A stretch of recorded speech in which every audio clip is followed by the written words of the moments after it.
And we're back with another episode of the Lakers Fast Break podcast.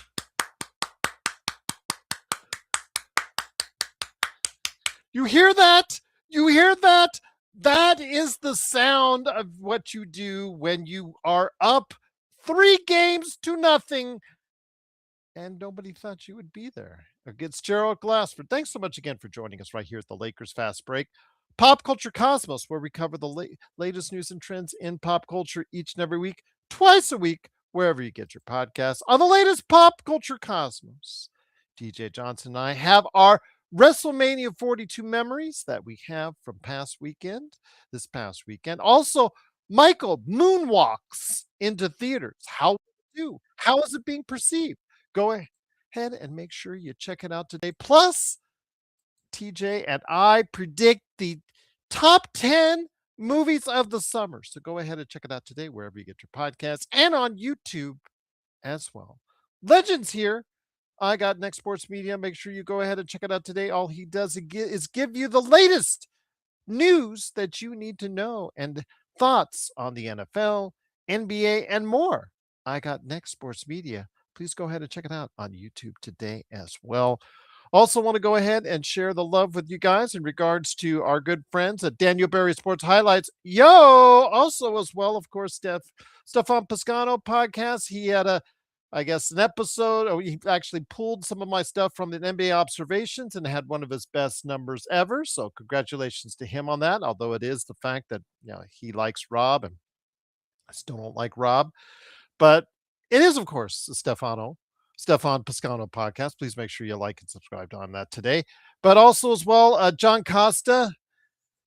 They're up. Is it a coincidence, legend? Let me bring you on the air here. Funny. John Costa hasn't been able to come here lately, past 2 games. He said he couldn't make it tonight. And the Lakers are up 3-0. What hypothesis could you come of that, legend? Might be some luck involved, maybe some buju involved. You never know, but you never know. But John cannot make it tonight. But please go ahead and make sure you check him out at Lakers Corner with his 3-minute report. Indeed, but did want to also go ahead and give some love. I'm sure Joe will be here. Joe's probably doing flips. Or he's probably moonwalking, like Michael in the Michael movie, like Jafar Jackson in the Michael movie. He is probably moonwalking right now down Temecula. So when he's finished moonwalking down Temecula, he'll come over, hopefully join us right there. The guy himself from the Joe Soro experiment as well. Well, the Lakers head in today up 2-0. House money. Could they get the house money? What we say here in Vegas. When you're up and you go in for more. Could they do that? And could they get out of it in the game 3 with a 3-0 lead? Well, just before game time, we got word that not 1 but 2 late scratches. Kevin Durant with an ankle issue. Austin Reaves still not a go. Although I kind of think he might be around for game 4 because he was close to being a go for game 3. So no Kevin Durant, no Austin Reaves. What would happen? Well, the Lakers still in the first half took control, got up to a double-digit lead leading into the second half, started to let Houston come back into it. They got that home crowd going, but they started to reel the Lakers back in. Fourth quarter, they started to even take a small lead. Things did not look good for the Lakers. Manufacturing offense was not very good for the Lakers at times in the second half, but they crawled together. And the major thing that legend, myself, and every other NBA analyst has talked about, the fact that they just on Houston don't have someone to settle them down when they need to. When they were up late, they don't have a point guard to go ahead and settle them down when they need it, when it's comes down to the clutch. And even though they were up by 4 late on the Lakers were able to go ahead and execute down the stretch, get the turnovers they needed on Houston. And with the LeBron James 3 tie the game, which almost got another three late, but it did go to overtime. And in the overtime, clutch performances from the veterans, LeBron James, except for when you just can we just not have him inbound passes anymore, please? Do we not remember Chicago? I mean, if El Rosto can remember Chicago, can't we remember Chicago? Just have him out there as a decoy or getting just no more inbounding, please. But still, he did some good things down the stretch, but it was Marcus Smart with some key plays, key steals, fouls, getting some free throws in the clutch. And that was just enough as the Lakers squeak out a victory in overtime, 112 to 108, to take a commanding 3-0 lead. And I was told by my friend Roger watching us on Lakers Latest said, Daryl, don't take it for granted. I wasn't trying to take it for granted. I'm just telling you stats. When LeBron is up 2-0 in a series, he's undefeated. And when the NBA playoffs have a 3-0 lead, it has always gone a certain way. Now, is it a done deal? No. You still got to finish the job, but it's starting to look pretty good for you, for us Lakers fans. And here today to go ahead and discuss today's game, plus the NBA playoffs as well, some of the surprises, and the fact he is a proud man right there. He's got the Atlanta dream going on, but he's Yes, happy sir. about his Atlanta Hawks as well. It is Legend from I Got Next Sports Media. Legend, great to have you here, my friend. Everybody's excited. Everybody's happy. The Lakers pulled out this victory. They were ahead most of the way, but you could just tell the momentum. They were just did not have a large enough lead. And the fact is, you don't have Luka and Austin on your side. You could just tell the big Mo was going to eventually come back the way of Houston, and it did. But down the stretch, that lack of a point guard rears its ugly head once again Yep. for Houston, my friend. That's why they lost this game. Um, I watched the game too. I'm like, there was maybe 25 some seconds, something like that, or maybe 45, somewhere in between there. You up six. You had a point guard. You probably win that game, and that's why they had all them turnovers. Cause you have nobody who can handle that type of pressure. That's when you need a point guard who can ball handle. That's when not having a point guard come back and bite you. That's why they lost this game. Give a shout out to the Lakers. They did their thing. You took advantage of them not having a point guard. That's what you're supposed to do. But the fact that you couldn't close it out and you was up by 6, that's a devastating loss. And that type of loss, most teams don't come back from. You usually crumble at that point. So at this point, I gotta also say this too, Jerry. They pretty much blowed a Shingun game when he finally showed up to play. You blowed it. No guarantee you're gonna get that back in game 4. So at this point, and that's 5 straight losses. That's 5 straight losses to the Lakers at this point. It's all mental, and I think at this point they're cooked. They're done. I should go over here and pull out my broom out the closet. Let's go and take it out. Let's go and get the series over with. Get ready to play Oklahoma because Oklahoma's going to take care of the Suns. And then let's get ready to watch a really good series. I say as a basketball fan, I think everybody in the world should be happy that Houston get knocked out because that's probably a sweep for Oklahoma if they played them. So this is probably better if you get the Lakers to go against them and at least get an entertaining series, no matter how many games it may be. But for the Rockets, I don't know what to tell you at that point. There's no coming back. I feel like no matter who no matter who lost this game, it would probably been devastating for both sides. And for the Rockets, it's got to hit harder because you had the game. And it's funny, Gerald? I just won money off of this too. I actually betted somebody beside me like they're gonna turn the ball over. Watch this, and they did exactly what I said they're gonna do. They're gonna turn the ball over. Because they have no point guard to handle that pressure that was gonna come. So unfortunately, series over. It's ended on Sunday. I'm gonna pull out my broom, go and sweep them out.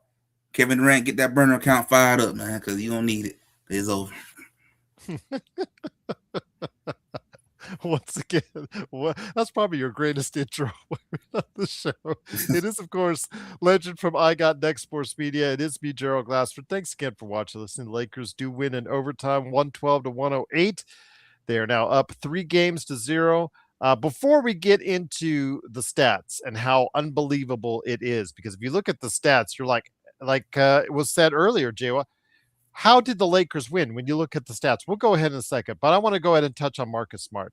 Makes a late three, gets some clutch free throws. 5 out of 6, I believe, is what he did in free throws in overtime and late. It just absolutely a clutch performance. Got steals, hard nosed defense. Was not the benefactor of a technical. I think that was more of a okay, some Amen Thompson kind of goaded it into that as far as a flop is concerned on that one because it didn't look like he just brushed him barely with his arm, even though it was just the mannerism of going like that. I think that just turned that got him the tech. But be that as it may, Marcus Smart has that veteran savvy that a lot of teams were looking for. Yes, he does things sometimes that frustrated Boston fans and delighted Boston fans all in the same measure. And I know he wasn't there to enjoy the championship that they won, but he is still a player that has meant a lot in playoff matchups, meant a lot in playoff minutes, has seized the moment before. Your thoughts on how Marcus Smart stepped it up in the second half and overtime when it looked like it was going to be another game that actually, well, the guys on the road, the role players on the road, weren't going to get it done, but Marcus Smart got it done late to get this victory for the Lakers. He played a heck of a game. He stepped up, and you can see a lot of that experience was showing. He didn't crack under pressure. Shot that 3-point shot in the OT just like it was a shoot around shot. He has been huge in this series. He really has. Had a double double tonight. I think he had 5 steals, 2 blocks. Like he was putting up some really crazy stats. He had a heck of a game. You can tell right now Marcus Smart is playing for a nice size contract. After this season is over, you can definitely tell this man is gonna get a nice contract. He's done a lot for this team. He hit crucial shots when you need it, played the defense when you need it. He's been everywhere for this team, everywhere. And I think that's the part. If you was a Houston Rocket fan, it got to hurt you a little bit to see that you about to lose to a Lakers team that was missing 2 key players, and you lost to, I guess to some people say Bron and friends. I mean, that just show you how well them role players stepped up. And Marcus Smart was one of the lead role players that have really stepped up huge in this series. That's huge, man. I mean, it's amazing what he's really done. And it looked like he kind of rewind the clock a little bit too, the way he's out here knocking down jumpers. So it's amazing what he has really done in this series overall. When you look at the stats are just okay. I'll start off with the rebounds. Of course, Houston won the rebounding battle. Also, the offensive rebound at 18-9. Lakers committed 20 turnovers. When you look at it on black and white, and you look at the paper there, outside of the fact that they outshot as far as the Rockets on the floor, as far as is concerned, 48% to 41%, and 41% from three to 28%. Every other statistic seemingly almost went the way of the Rockets. Where do you think this game was won at? Where do you think this game was won by the Lakers? Because again, the turnover battle was won by Houston. The rebounding battle was won by Houston. But the Lakers' fight and grit kept them in front most of the way, did let them fall behind, but helped them come back to get this victory. I think where the Lakers won this game at was in that last between 24 to 45 seconds. The way they won this game. They won this game when you was able to force a turnover on a team that doesn't have a real point guard. That is where they won this game.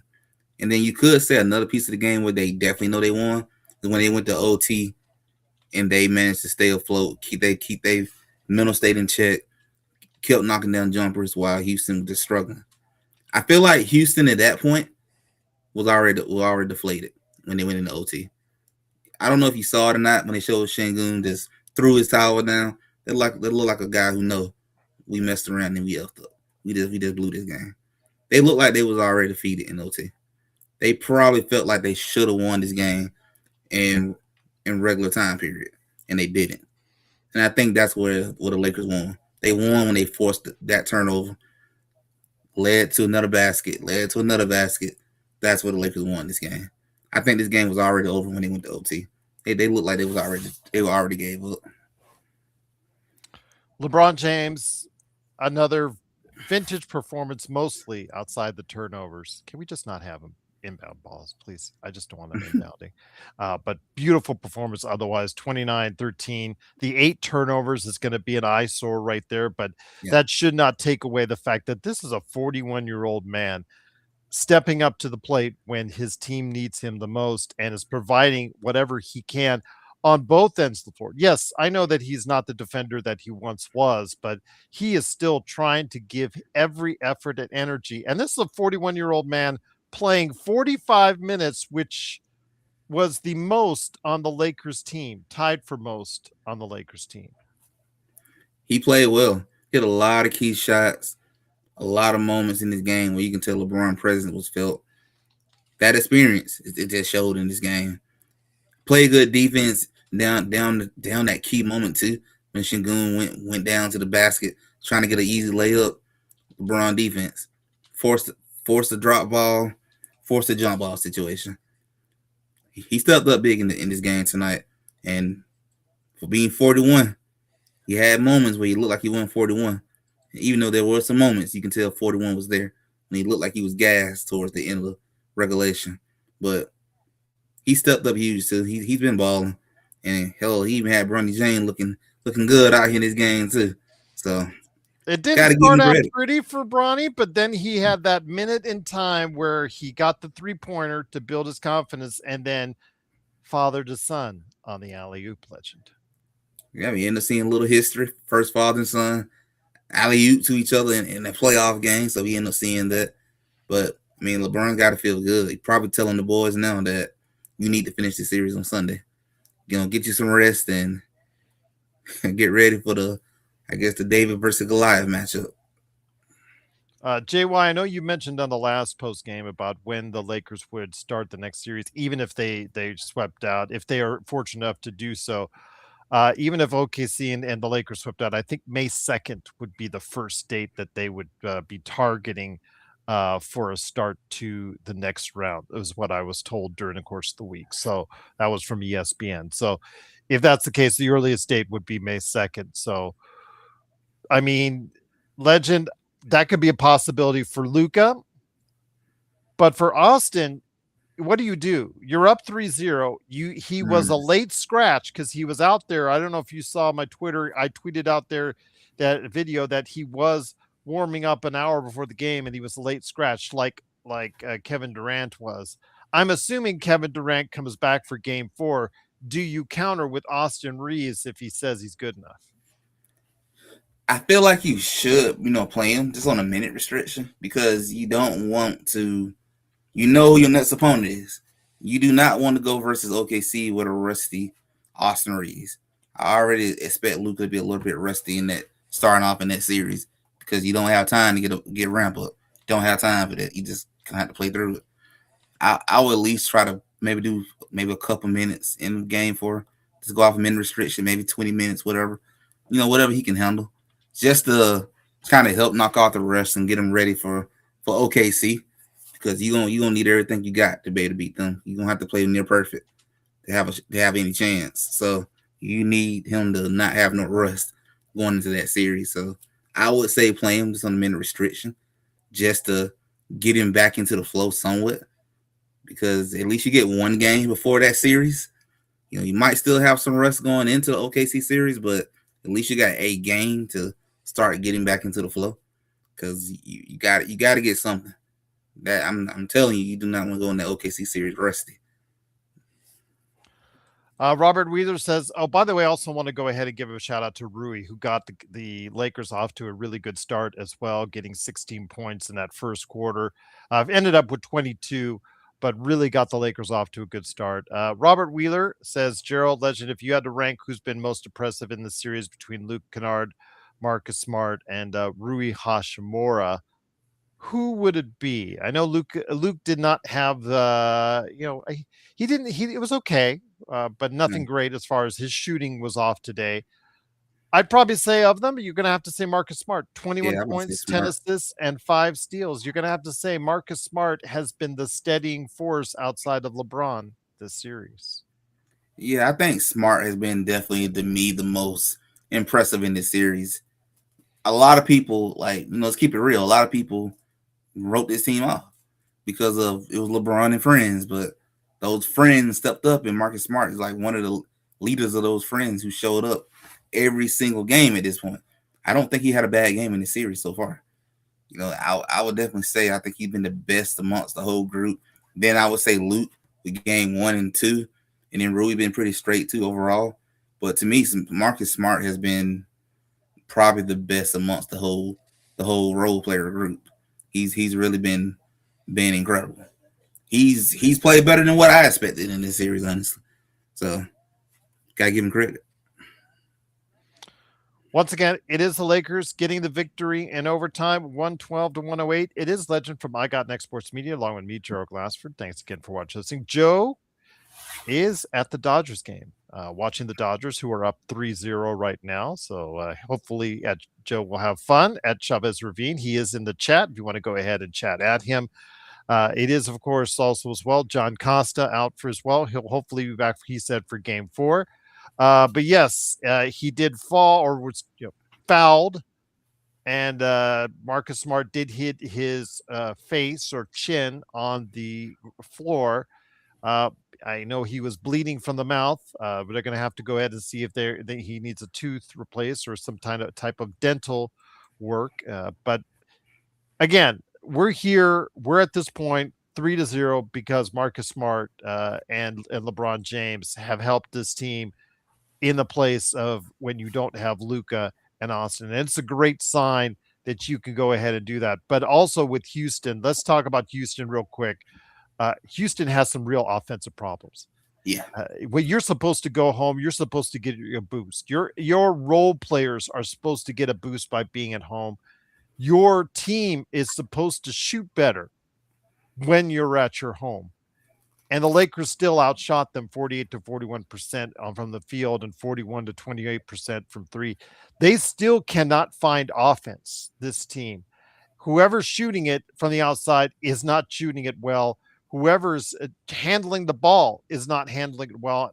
If Alperen Şengün did not go off today, I'm not sure if we would have even had a doubt about as far as who won. If it wasn't for Alperen Şengün keeping them in the game and actually getting them the lead, we would be talking about an easy victory for the Lakers, my friend. I definitely agree. If Shengun don't play like a star like he did tonight, it's probably a blowout. Probably would have lost by 20 something. Houston, what they need to do this offseason, get you a point guard, which you already got one, but still get another point guard so you don't be in this situation again. Get some guys who can score, who can shoot. You got more guys who can build me a brick house in my yard right now, more so than making a basket. You need to get some shooters. That's the biggest thing they need to do this offseason.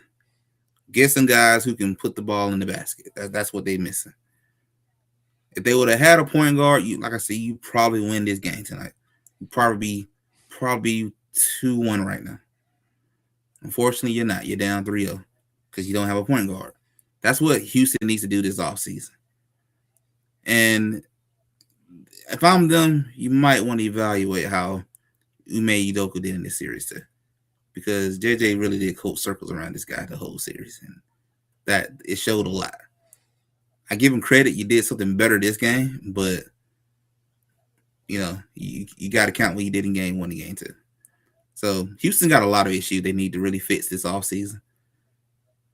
And you just can't rely on Kevin Durant to do everything. He's 37. Shouldn't have to. Same thing I always say about LeBron James. He's 41. Shouldn't have to do all that. They need to fix some stuff. They need to do a lot of fixing this summer. What's interesting, though, you take a look at the benches, and we've talked about this as the Lakers and Houston have two of the worst bench reserve units in the league.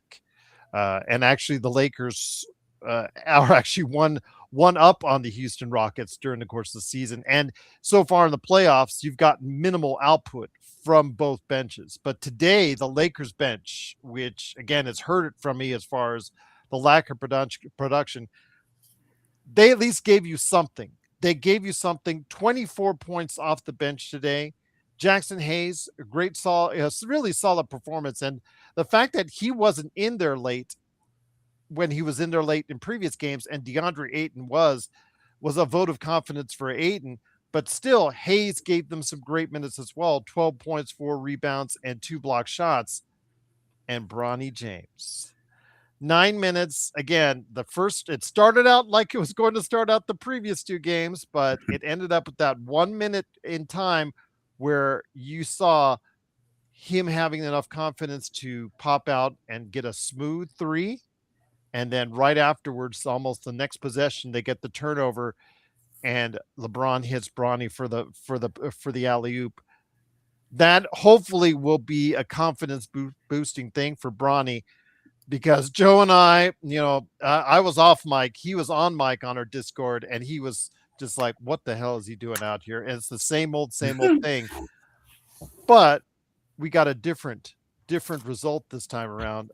Bronny outscored the Houston bench. Bronny James in 9 minutes outscored. Well, actually, essentially 1 minute, Legend, because it was actually just 2 possessions. In 1 minute, he outscored the entire Houston Rockets bench 5-3. Yikes, 5-3 the whole. 1 minute. 1 minute he scored 5 points. And that was more than the entire bench on Houston. I mean, I guess it was a battle of the two terrible benches, and Laker bench outdid them. That's crazy. Bronny James outscored the whole Houston bench. That's bad, boy. That is bad. Like, I don't know. I'll be embarrassed at that point. That, you look, a dude who is improving, but he ain't that great. Outscore your bench. That's pretty bad.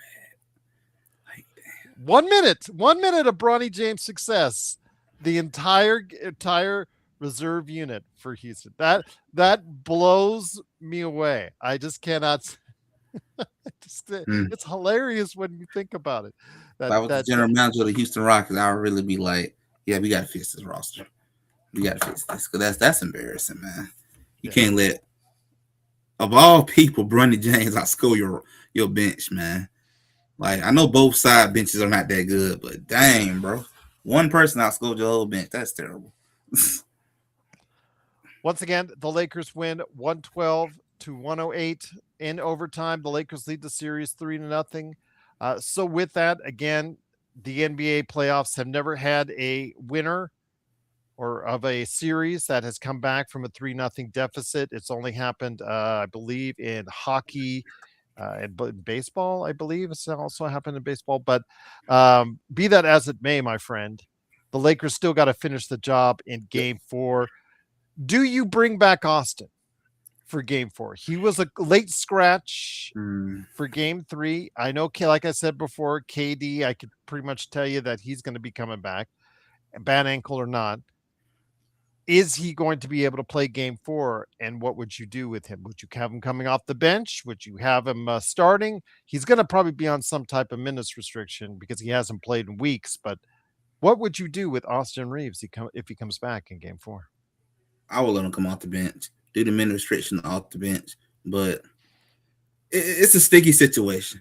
You could let him rest, but at the same time, do you really want to play OKC with like 2 of your best players? One of them gonna be rested. Ain't nothing you can do about that. But do you want him to be rested going against OKC?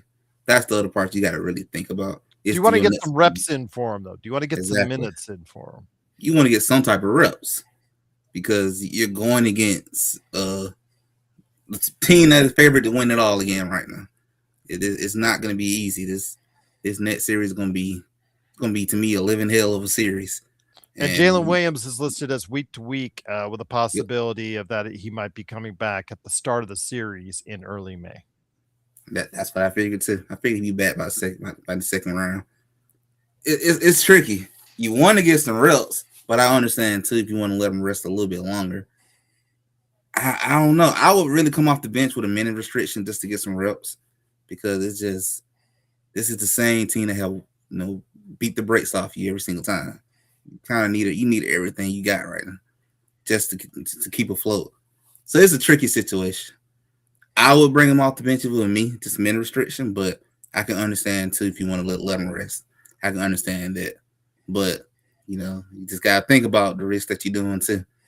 Lou Dort gonna be waiting for you. The guy who loved to play football and basketball together. So you gotta watch that part.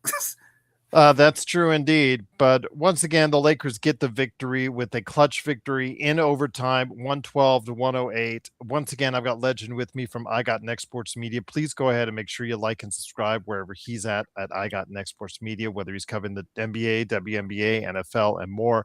Go ahead and check him out today at I Got Next Sports Media.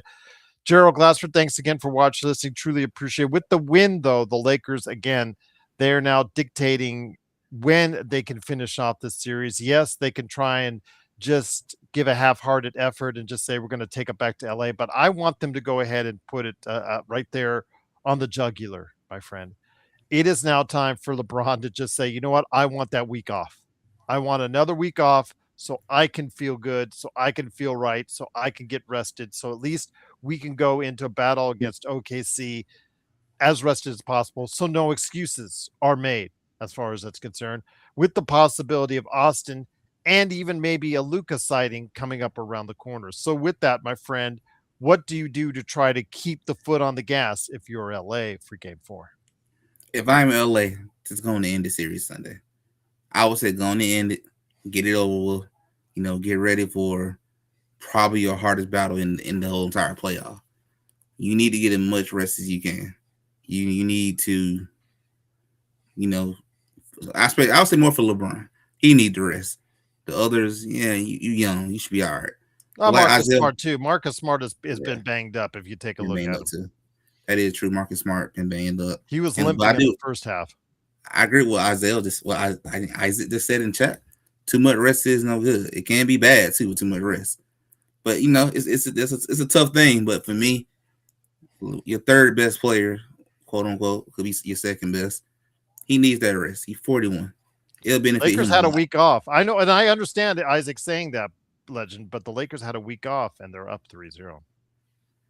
It helps, And like I said, you don't need everything you got going into the next series. That next series to me can be determined by the first two games. So you need to get all you can get. And if I'm JJ, you might want to be in the lab looking at all them games that you played against OKC to look at what you did wrong. Even though I can tell you off the bat what you did wrong in a lot of the games. But yeah. Again, with the Thunder, because you're going to be playing at OKC. If that's the case, again, we can't say for sure, but it's certainly kind of looking like it with a 3-0 lead. I'm With confident the enough I Lake, bet my wallet. It'll be there. oh, no, don't do that. Don't do that. Don't do that. Oh, With my wallet. no, no, no. We'll put it out there. Oh, no, no, It'll be there. no, no, no. Gosh. All right.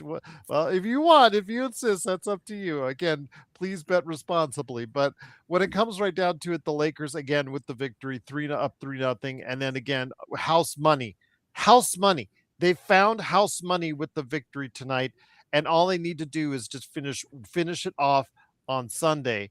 If they do that, Legend, they can go ahead and, like you said, get the days off that they needed, and probably with the 41-year-olds. Yes, and I understand, Isaac. The fact is, you could go cold in OKC, but I would take that chance. I would go ahead and see if I could put Austin Reaves coming off the bench, get him in there for 20 minutes, get something even more off your bench, try to exploit that because right now, Houston is back on its heels. It's time to finish them off. Yeah, you got to go and finish them off. To me, Houston gave you their absolute best shot tonight. If there was a game that they should have won, it was tonight. They gave their best shot. I really feel like they gave all their punches tonight. Şengün been playing like cheeks the whole series, and he showed up in this game, and you still lost. You gotta take advantage of this situation. At this point, them boys are probably deflated, hurt. It's mental to them at this point. You done lost to this same team 5 straight times. That's a lot of losses to the same team. That is mental. It's gonna eventually creep in the back of your mind, wondering, can I really beat this thing? You gotta take advantage. Put these boys out of their misery because they look like they was sad and just ready to go home tonight in OT. You got to end this series, man. You need to get that broom out the closet, dust it off, and go and sweep them on out of here. One of y'all in the chat, get the dustpan and sweep the little Houston Rockets on and then put them in the trash can. End the series. You need to end it tonight. You need to end it on Sunday. End it. El Rosa's asking, "Hey, Legend, can you define playing like Cheeks?" Ah, the way I used to tell my players when you're playing like cheeks is when you're playing enough to where you just absolutely ain't doing nothing. You just playing like complete trash. You playing so bad to where I really believe that you just straight garbage. That's how the young kids say playing like cheats nowadays. You just trash. That's a fancy way of saying trash. Well, Joe says in the chat, playing like ass indeed. But Legend, before we hit up the rest of the games on the slate, as far as what's going on, including a Wemby out for Game 3, and they're obviously feeling it right now in for San Antonio against Portland in Portland right now. That are down, they're up 4 on San Antonio as we speak. And we'll talk about the other games here in a second. One last thing on Marcus Smart. This was a player who was discarded by Boston. Let's just say that he was discarded by Boston. Had a rough time in Memphis and Washington, much injured, didn't was looking like he was on the backside of his career in the 30s and not sure what he had left. He came into training camp saying he wasn't sure how much he had left, but he has shown the fact, even me, that he could stay on the floor for the most part. He did have an injury late in the season, but he is doing so much for this team, a team that desperately needs what he can give to this team because they just don't have many players with his archetype that can play solid defense, that can hit a shot on occasion, but can get you those moments in time and those 50-50 balls that a lot of the guys in the Lakers just cannot give. And only he seems to be able to do that right now. I think Smart got something left. I know he was questioning in the coming into training camp if he had anything left. Nah, you got a lot left, man. You got a lot left. You can still contribute to a good championship team. He showed it in his playoff and in the regular season. He got something left. Is he injury prone? Yeah, that is definitely true. You've seen it for yourselves. He's injury prone, but he still got something left. Some people may probably question why they Boston got rid of him. Look, during that time period, they did the right thing. You couldn't make a shot against my Warriors. We left you wide open. Keep jacking up them threes, bro. You was bricking, but you fixed that at this point in time. They always say, I don't want to say he's fixed that. If you looked at his season, yes. I might be It being comes too and nice. goes. It comes and goes. And the thing is, when it goes, somebody forgets to just tap him on the shoulder to say, hey, go for the twos. Go for the twos. Yeah, nobody. Yeah, he will sometimes fall in love with his shot a little too much. But then that's like a lot of players in the league, my friend. Yeah, there's a lot of players. But I'll at least give him credit. It's at least a little bit better than way back. But like you said, it's kind of on and off, on and off. He's not someone that I would really worry about from 3-point range, but when he's knocking it down, that makes him more lethal at that point when he's starting to knock it down. So you just gotta give him credit. He still got something left. He ain't washed up. He got something left. And truth be told, Boston probably don't win that championship in 24 if they don't move you. So yeah. But during that time period, it was the right decision that they did. When they lost to my Warriors, it was the right decision. But he got something left. Him, Luke. Hey, I'm not gonna lie, Luke to me is shown too. He got a lot in the tank. Even though he been passed around the league like a new girl on the streets, but he got a lot left. Yeah. That's 2 for 2, my friend. Oh my gosh. El Rosto says on the super chat, thank you so much for the super chat. Rockets playing like cheeks. Oh yeah. Yeah, absolutely. But with Luke Kennard, I'll just say this again. It's great to see him take advantage of the situation that's been given to him. I know that Houston doesn't have anyone directly that can take him on the defensive end, because that's what you always worry about with Luke Kennard is who does he have to defend and who is going to take him off the dribble or put him on an island. The Houston Rockets just do not have, unless it's Alperen Sengun, they just don't have someone that scares you on a one-on-one. And if that's the case, the Lakers are able to usually switch back and get a big on Alperen Sengun. Alperen Sengun did do his due diligence today with a great performance, but again, with the Lakers, it seems more like they're getting a better team effort, an all-around team effort by everyone who's in there, and that's a good thing to see. Yeah, that's a good thing to see. One thing I would definitely say that the Lakers can really take out this series is your role players gonna have more confidence going into the OKC series because they don't really showed out in this series. Like I say, seeing Smart, Luke, all these guys, Jackson Hayes, all these guys really stepped up big in this series. And they gotta give themselves a pat on the back. Everybody in the world, went against them, and they define odds. Like, shout out to the person who betted on the Lakers right now to win the series. You making a heck of a lot of money right now, and gotta feel good. That pocket's gotta feel good right now. They have done a tremendous job. But to me, the person that a lot of people gotta give credit to, gotta give credit to JJ Redick. He has done a tremendous good job in this series. It's a big turnaround to what he did last year in the first round. Major improvement, major improvement. So it's almost credit go all around the whole team for what they have done so far. And this is with the Lakers getting absolutely killed on the offensive board. They made this a point of emphasis, Legend, in the practices and the words leading up to this series. And they were still getting killed on the offensive boards. And today they got killed there again, 18-9.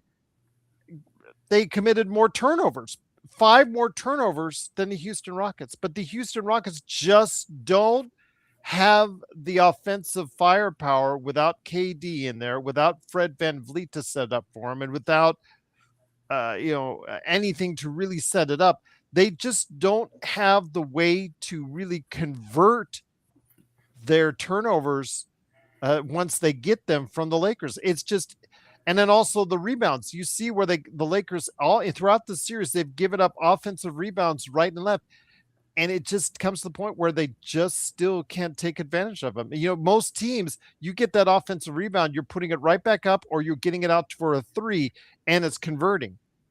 The Houston Rockets are getting the offensive rebounds and are just not converting when they get turnovers or offensive rebounds. And that is because they just got guys who just can't shoot the ball. That's one of their biggest issues.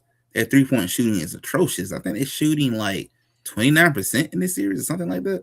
Like, they got nobody they can really trust. I mean, Shepard has been bricking most of the time, and y'all old buddy who used to be with you guys, who with the Houston Rockets, I don't know what happened to his jump shot. His jump shot is gone.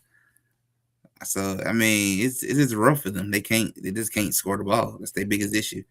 They can rebound the ball like crazy, but the fact that they can't score, that's what killing them right now. And it's just unfortunate. You can get all the rebounds you want, but if you can't score, it does you no good. It just does you absolutely no good. You don't have nobody who can get you a bucket, who can knock down the jumper when you need it. I mean, they had a lot of open opportunities that they just bricked. Like, there was times, Gerald, I'm not gonna lie, the Lakers is shoot the ball, knock yourself out, shoot it, because they're gonna brick it. So that's one of the biggest thing they need to correct in the offseason for them. You need to get you some shooting, some guys who can put the ball in the hoop. I mean, I'm not saying you got to give up all your great rebounders. Just get somebody else who can score in there. That's what they really need, and it is hurting them this series. Want to ask your thoughts finally on this before we get to the games, other games on the slate. JJ Redick, had a good performance out of again Jackson Hayes coming off the bench, 2 block shots, and provided some defense today. But the thing is, when it came down to in the clutch minutes and in overtime, it wasn't Jackson Hayes that played like the last 2 games. The last 2 games in the clutch time, it was Jackson Hayes playing in clutch time. Today was DeAndre Ayton. And you look at DeAndre Ayton's number, 2 points and 6 rebounds. We're going to say, oh, it's a downward experience for him. But I mean, Alperen Şengün, yes, he did get 33, but when he in overtime tried to manufacture some points, especially with or in late in the game as well, as far as before even the overtime, he tried to go ahead and manufacture points, tried to go ahead and try to get a hook, but DeAndre Ayton was there for just the sheer tall defensive presence to get.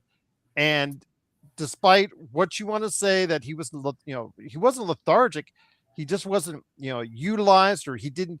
demand the ball, whatever you want to say. He just wasn't much of a presence for most of the game. But late in the game, the defense on Alperen Sengun and in overtime, it really mattered. It really goes a long way as far as DeAndre Ayton to give him some confidence that, yes, even though he didn't offensively do a whole lot, he was there. JJ gave him the confidence late in the game to put the ball in his hands as far as it's concerned, to be there for the tips at the tip ins, as far as the tip offs, the jump balls, but also as well to play defense on Alperen Sengun late. And I think that hopefully that will translate to more success down the road.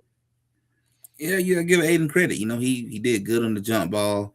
Yeah, he was getting torched by Shigun tonight, but even before tonight, he's done a pretty good job on Shigun Both most of the centers series. were torched by Sengun. He was having his way with both of them for a little bit in that second half, especially. Yeah, they got torched, but what I will definitely say is he did really good on game one and game two. So I give him that much credit wise, even though tonight it wasn't good, but Until late when he did put some really good defensive pressure on Alpern.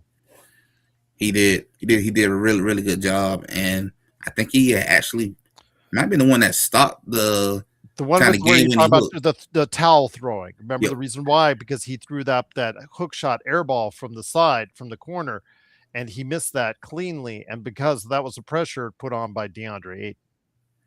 and that was like at least his big moment tonight. Yeah, he got torched, but he showed up at the moment you really need him to, and that's the most important part. And we'll see what he do when we get into the Oklahoma series when you're going against Chet and all them, Jalen Williams and all them, seeing how you do against them. We will wait and see. But once again, the Lakers do get the victory 112 to 108. The other game on the schedule that is already completed for today was Boston and Philadelphia. And as you and I both know, the way that their three pointers goes is the Yes, way yeah. that Boston will go. And today they Yep. shot over 40% from three, made 23s. It's really hard to keep up with them if that's the case, my friend. And they win 108 to 100 in Philly. Yeah, they making that many threes. You're probably gonna lose that game. That's probably an automatic loss. Their way the games go for them is you live by the three, you die by the three. That's pretty much how it works for Boston, and they got the win today. And they're my pick right now to get to the finals. I think they should. Well, they should, unless my Hawks want to do me a favor and knock them out. But love to see that happen. But I ain't gonna get my hopes up. But when they make the three, they'll probably win. When they brick the three, that's when they're vulnerable. They're very vulnerable when their 3-point shooters just don't got it. But they've been like that the last couple of years, and it have won them a championship. So it does work, but it have in moments it can bite you. Close to the end of the first half, Portland is up by 9 on San Mm. Antonio. So the Wemby factor and the Wemby absence of Wembyama is obviously a factor for San Antonio. Again, pretty surprising.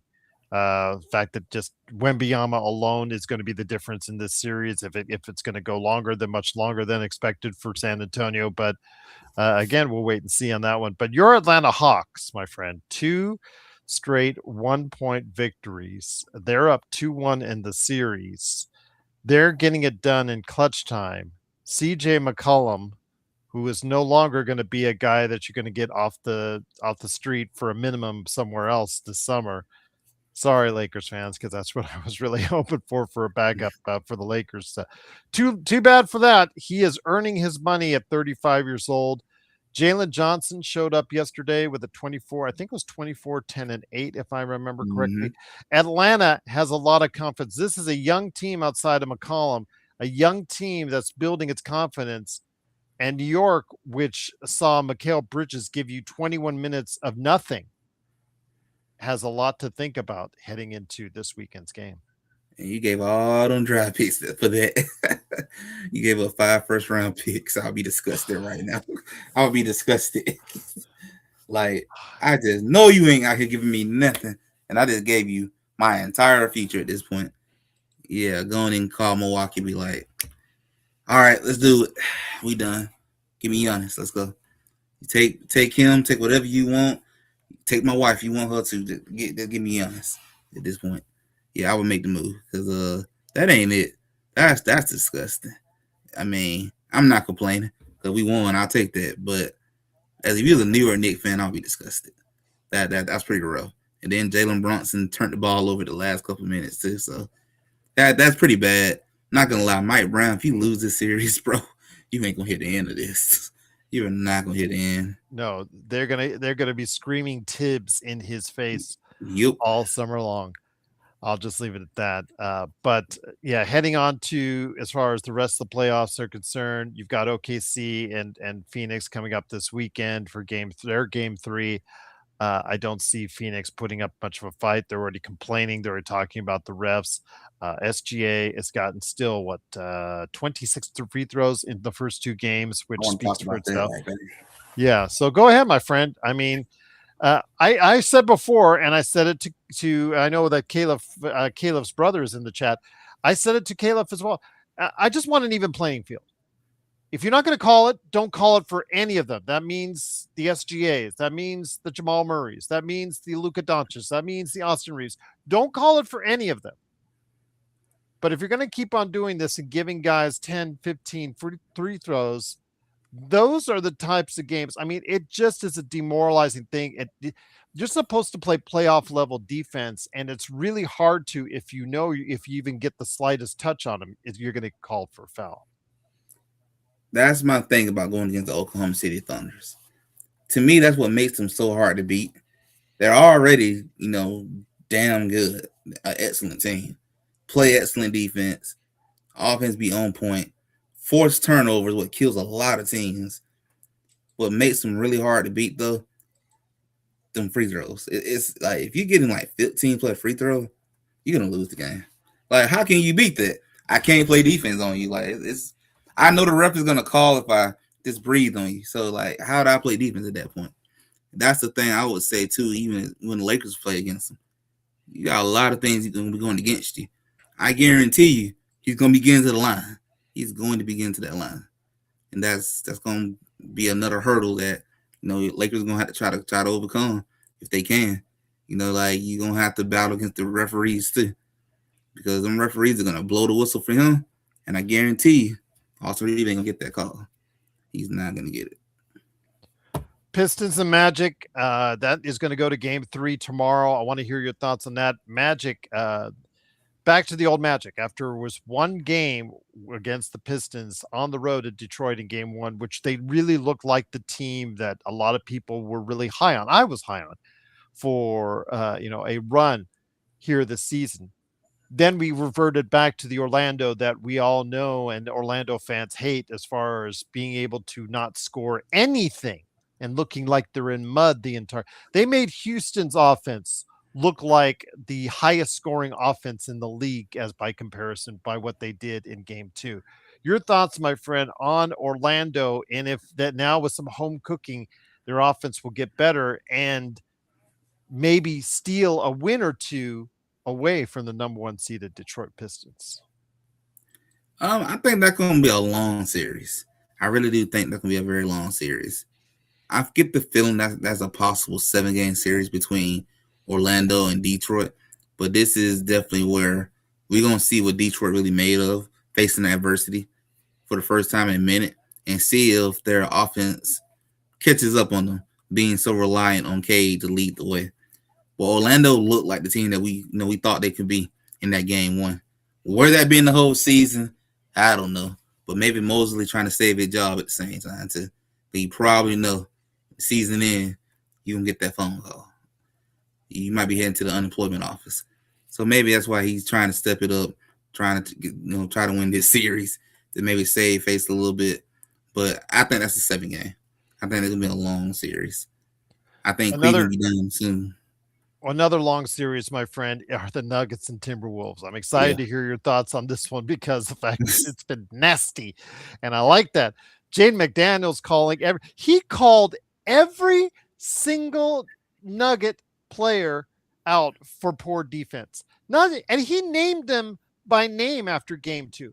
But you know what? Mm-hmm. You know You what? weren't wrong. He wasn't wrong, and he backed it up with Gordon out because of a calf issue. They feasted on Denver, and Denver looked absolutely miserable especially in that first quarter, my friend, against Minnesota. Uh, Minnesota looks more like the number 3 seed, just like they did last season against the Lakers. They look more like the higher seed than Denver does right now. I'm gonna definitely say they do look like it. It kind of gave me that last year vibes all over again watching them play. And Jokic, man, he played horrible. That was hard to watch. Him, Jamal Murray, all of them just struggling. And the fact what makes it so bad is McDaniel, he called all you guys out, and you still went out there and prove this man right. He did exactly what he said about you. When somebody call you out like that, you got to show up. You got to at least show up at least this one game to try to prove them wrong. But now Denver's in a situation where now you're down 2-1. Still a long series. It's not over. But you gotta be a little concerned that knowing Aaron Gordon is hurt. He's hurt again. That's a hurt on them. But they got depth, so they can make He up for that. practiced, I think, earlier today, so Okay. he's questionable for Game 4. So we'll see, my friend. But it's kind of iffy, touch and go. But Aaron Gordon hasn't been right all season, obviously stemming from the last season's playoffs when he limped and just had that hamstring, could just finally gave out. So we'll see what happens. But yeah, Denver does not look like they're in any great shape at all. They look like they're on the verge of heading home in the first round, which if that were to happen, that's a disaster. That's a disaster for them. And that kind of just looks bad knowing that just a couple years ago you just won the championship and it's been kind of rough since then. But to go out in the first round to the same team that don't gave you problems over the years is that's pretty rough, man. That's rough. And the one thing, Gerald, that I thought about watching that series, if I'm Denver, you gotta be disgusted that you didn't get the Rockets instead of the T Wolves right now. You just gotta be disgusted that happened. Oh man. They were trying. They were trying to do stuff at that last game. They tried hard to go ahead and manipulate it with what they did out there in that last game, but didn't work for them. And right now they're facing a 2-1 deficit. But we'll see with Saturday's game against those two. But the last series to touch on, if you can, my friend, because the Spurs and Blazers, they're going into halftime right now as we speak at 65-59 Blazers. Right now, the Raptors and Cavaliers, the Raptors showed some life, my friend. And I was going to go ahead and give Joe some ammunition because Jamison Battle, you're like, who? He was an undrafted player in the Bronny draft that came off the bench yesterday and went 4 for 4 from three, 5 for 5 of 5 overall Mm. out of nowhere. But with Bronny's saving performance for himself in that period of time with the 5 points, I'm going to lay off with Bronny a little bit for now. But with that though, Toronto, can they steal another game in the Great White North and hold off Cleveland and make this at least a series? I think they're cooked. I think this series finna go in the end. I think Cleveland finna go in and get them out of there, get them some rest, and wait on that long Detroit and Orlando series. But right now, if things play out the way I'm thinking, Cleveland could be heading to the conference finals. Their path is a lot easier versus on the other side of that bracket. I think they're gonna go in and sweep Toronto. Toronto might get lucky and win game 4 and just force a game 5, but I think Cleveland's gonna go in and end it. I did think they're the better team. I think they just it's just too much difference in their skill talent wise. They should go in and end this. Just get it over. Once again, it is Legend from I Got Next Sports Media. It is me, Gerald Glassford. Thanks again for watching this thing. I did get confirmation. Laker Tom wants to go on tomorrow. So Saturday, 11 a.m., he wants to go ahead and talk. Last time he was here, he F-bombed Jamie Sweet literally off as he was storming out. But I will try to not get him as mad on Saturday because I'm hosting for tomorrow. I believe it's me and him. I don't know if Michael can join up. I know that Jamie is out of town and El Rob is out of town as well. So the Lakerholics will still be represented by Laker Tom at the very least on Saturday. But Legend, you've got a great channel on I Got Next Sports Media. Your final thoughts on the Lakers' victory and what's going on with I Got Next Sports Media before we head on out. My final thoughts for the Lakers is good win. You came out, you fought through a muddy battle tonight, got the win. Go on Sunday in Houston, finish this game off, finish the series, get you some rest, and get ready for your hardest challenge of the season. You gonna have to overcome. I don't know if it bothering them yet, but you gotta overcome some demons against Oklahoma City. I know we don't count regular season playoff, two different things, but that is something though that they don't beating you like that bad in all them games. That is something. So you gonna have to really take some time to look at what went wrong in the regular season games and see if you can try to correct it. But enjoy the win. Send the Houston Rockets home on Sunday because I get the feeling they already probably defeated right now. If I'm Shingun, I'm probably mad at everybody in the locker room right now. You just blew my 30-some point game. But in the series. And for my channel, I am probably going to talk a little bit about the NFL draft that's going on currently right now on TV. And then I'll probably talk about more of the NBA playoffs, talk about my Atlanta Dream, our national televised game that we got this year, and talk about a couple of the WNBA games. Preseason starts tomorrow or today from my side of time. On my side of time, so get a little bit to talk about in sports world. The Lakers, once again, they were down 6 points by Facts, the Jay. 6 games and came back to tie it, get in overtime, and get the win. Great win on the road, 112 to 108. Gritty. This whole series has been gritty by the Lakers, and it's gotten them a 3-0 lead. They're the only team right now with a 3-0 series lead, and I'm glad to see his Lakers defying all expectations. Nobody had the Lakers right now on the verge of a sweep as far as over the Rockets, and I'm glad to see that's the case, and hopefully they can finish the job on Sunday indeed. But Legend, it's been great to have you here. Everyone, I truly appreciate you stopping by. It is so thanks so much again for being a part of what we do right here. I will be on tomorrow with Laker Tom, maybe Michael Heinrich, but the Lakerholics will be represented tomorrow for Lakers weekend. Legend, I'm going to hopefully get you back on for Sunday's post game.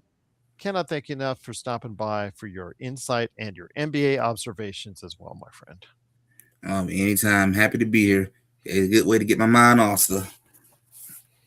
Once again, it is the Lakers with the victory. We'll be back tomorrow for a Lakerholic Spotlight, and then on Sunday for the post game for Game 4. Will it be a sweep? Can we get out the brooms for Game 4? We will see if they can. But again, so glad to have you guys here. Stefan Piscano with a final super chat. Truly appreciate it. I think you're going to see it. There it is.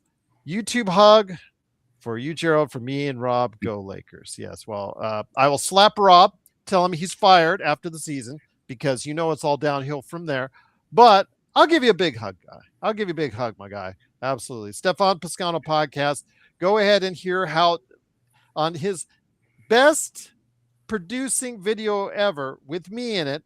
It's from NBA Observations.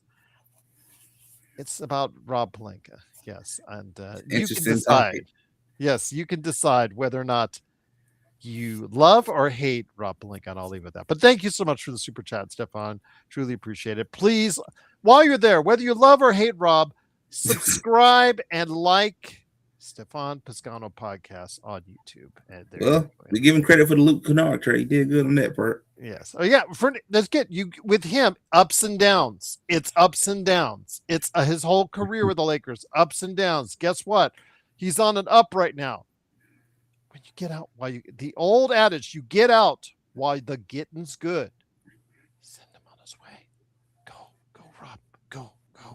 So right now, the Lakers are hopefully going to send the Rockets on their way with a sweep on Sunday. We'll talk more about that on Saturday with Laker Tom and be back with Legend. Hopefully, John Costa. Hopefully, Joe as well. Right here on Sunday night post game. Right here. Can the Lakers get the sweep? We'll go ahead and talk about it this weekend right here at the Lakers Fast Break Podcast.